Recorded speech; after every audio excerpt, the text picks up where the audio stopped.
அதற்கு பிறகுதான் தற்பொழுது சிபிஐ, சிபிஎம், விசிக என்ற இந்த 3 கட்சிகளிடம் இதற்காக கடிதம் அனுப்பப்பட்டு ஆதரவு கோரியிருந்தனர் தாவேகாவினர்.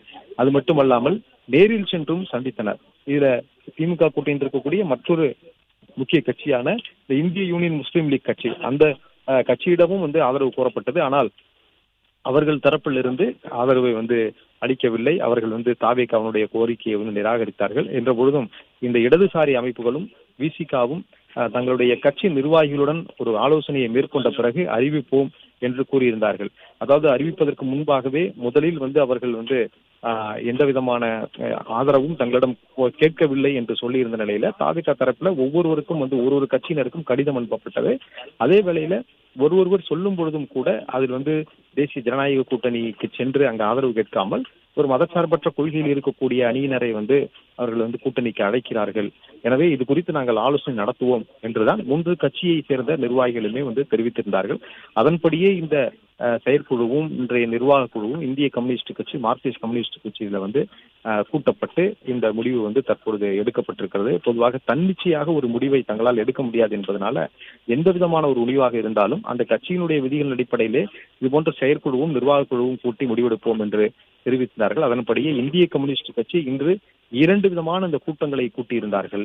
அதிலே முதலில் செயற்குழு கூட்டப்பட்டது, பிறகு நிர்வாக குழு கூட்டப்பட்டது. 2 கூட்டத்திலுமே விஜயினுடைய தாவேகாவிற்கு ஆதரவு அளிக்கலாம் என்ற ஒரு ஒருமித்த குரல் இருந்ததாகவும் அதன் அடிப்படையிலேயே தற்பொழுது இந்த முடிவு எடுக்கப்பட்டு அவர்களுக்கு நிபந்தனையற்ற ஆதரவு தருவதாக கடிதத்தை கொடுத்திருக்கிறார்கள். அது மட்டுமல்ல, நிபந்தனையற்ற ஆதரவு கொடுப்பதோடு மட்டும் வெளியில் இருந்து ஆதரவு என்பதையும் அதிலே சுட்டி இருக்கிறார்கள். இதே போன்ற ஒரு நிலைப்பாட்டை மார்க்சிஸ்ட் கம்யூனிஸ்ட் கட்சியும் எடுப்பதற்கான வாய்ப்புகள் இருப்பதாகவும் சொல்லப்படுகிறது.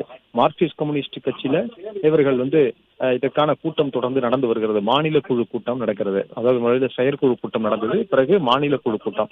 செயற்குழுவிலே எடுக்கப்பட்ட முடிவுகள், செயற்குழுவிலே கொண்டு வரப்பட்ட அந்த தீர்மானங்கள், ஒரு நிர்வாகிகளினுடைய அந்த கருத்து, இவற்றை எல்லாமே முன்வைத்து இந்த மாநில குழு கூட்டத்திலும் ஆலோசிக்கப்படுகிறது. அந்த ஆலோசனைக்கு பிறகு அறிவிப்பார்கள் என்ற பொழுதும் இந்திய கம்யூனிஸ்ட் கட்சி எடுத்த முடிவை ஒற்றியே இந்த மார்க்சிஸ்ட் கம்யூனிஸ்ட் கட்சியினுடைய முடிவும் கண்டிப்பாக வெளியாகும். இந்த மார்க்சிஸ்ட் கம்யூனிஸ்டினுடைய முடிவும் கிட்டத்தட்ட அது போன்றுதான் இருக்கும். ஒரு நிபந்தனையற்ற ஒரு ஆதரவாகத்தான் இருக்கும் என்றே கம்யூனிஸ்ட் கட்சியினர் தரப்பிலிருந்து கூறப்படுகிறது. அதற்கான அறிவிப்பும் இன்று மாலை வெளியாகும் என்று தெரிவிக்கிறார்கள். அதாவது ஆட்சியில் பங்கெடுக்காமல் ஒரு ஆதரவை கொடுப்பதற்கான ஒரு முடிவை தான் எடுப்பார்கள் என்று சொல்லப்படுகிறது. இந்திய கம்யூனிஸ்ட் கட்சி அது போன்ற ஒரு முடிவை எடுத்துதான் அறிவிப்பை வெளியிட்டிருக்கிறது. அது போன்றதான் மார்க்சிஸ்ட் கம்யூனிஸ்ட் கட்சியும் அந்த முடிவை எடுப்பார்கள் என்றே கூறப்படுகிறது. இந்த இந்திய கம்யூனிஸ்ட் கட்சி அதிகாரப்பூர்வமாக அறிவிக்கப்பட்டு விட்டது. ஆனால் மார்க்சிஸ்ட் கம்யூனிஸ்ட் கட்சி இன்னும் அறிவிக்கவில்லை. அதே வேளையில விடுதலை சிறுத்தைகள் கட்சியினுடைய நிலைப்பாடு என்ன, விடுதலை சிறுத்தைகள் கட்சியினுடைய நிலைப்பாடு என்ன என்பது குறித்த ஒரு முடிவை இன்னும் இன்று எடுப்பார்களா அல்லது நாளை காலை எடுப்பார்களா? திருமாவளவன் இன்று கூறியதன்படி இன்று உயர்நிலை குழு கூட்டம் என்பது இணைய வழியாக நடத்தப்படும். இணைய வழியாக நடத்தப்படக்கூடிய கூட்டத்திற்கு பிறகு அதில் எடுக்கக்கூடிய முடிவுகள் என்ன என்பதை நாளை காலை 10 மணிக்கு அறிவிப்போம் என்று விசிக தெரிவித்திருந்தது. விசிக தலைவர் திருமாவளவன் தெரிவித்திருந்தார். ஆனால் இடதுசாரிகள் எடுக்கக்கூடிய முடிவோடுதான் அது ஒருமித்த ஒரு கருத்தாக அந்த முடிவை அறிவிப்போம் என்று கூறியிருந்தார். ஆனால் இன்று இடதுசாரிகள் இன்றைய தினமே அறிவித்து விட்டார்கள். அதாவது நேற்றைய தினம் விசிகனுடைய உயர்நிலை கூட்டம் கூட்டப்பட்டிருந்தது, கூட்டுவதற்கான அறிவிப்பு விடப்பட்டிருந்தது. ஆனால் அது திடீரென ரத்து செய்யப்பட்டது.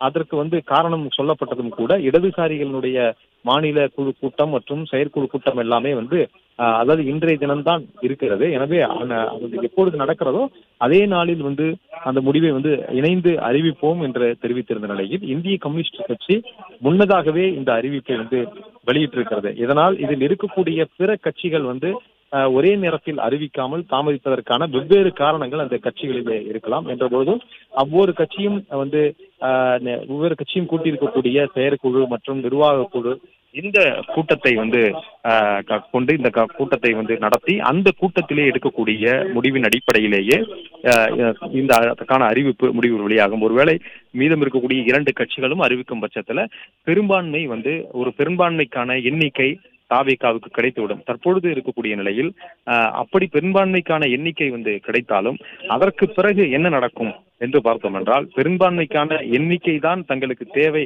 என்று ஆளுநர் தரப்பில் சொல்லப்பட்டது. பிளே ஸ்டோர் மற்றும் ஆப் ஸ்டோரில் இருந்து பாலிமர் செயலியை QR கோடு மூலம் பதிவிறக்கம் செய்யுங்கள். செய்திகளை உடனுக்குடன் பெறுங்கள்.